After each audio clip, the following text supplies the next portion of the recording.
Oui, tous mes vœux, pour commencer. Particulièrement à Madame Otala, que je remercie de ses efforts. Ce programme Justice est un programme important puisque j'adhère à ses objectifs officiels qui sont d'une part amélioration de la coopération judiciaire en matière civile et pénale entre les États membres, formation judiciaire des juges qu'il s'agit d'améliorer, et puis enfin objectif de faciliter l'accès effectif des justiciables à la justice. Ça, ce sont de très bons objectifs, donc il faut encourager tout cela.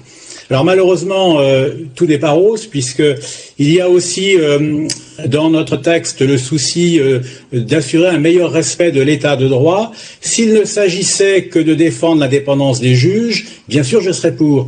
Mais j'ai bien peur que derrière ce thème, comme cela d'ailleurs a déjà été évoqué, eh bien on en profite pour persécuter, pour tout dire, quelques États qui sont coupables de ne pas se couler tout à fait dans le moule de l'Union européenne.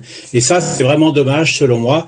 En outre, j'observe que les fonds qui sont disponibles vont être utilisés vraisemblablement pour financer des ONG qui sont discutables, comme celle de George Soros, et ça ne me satisfait pas.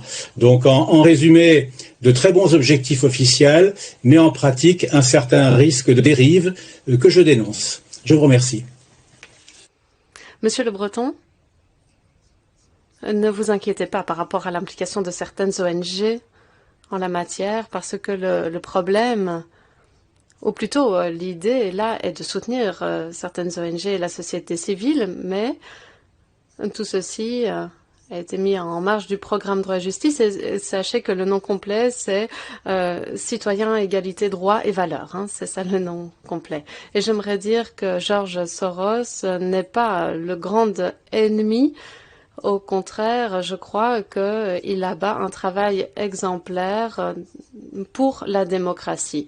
Donc, ne faisons pas de lui un ennemi, s'il vous plaît. Merci.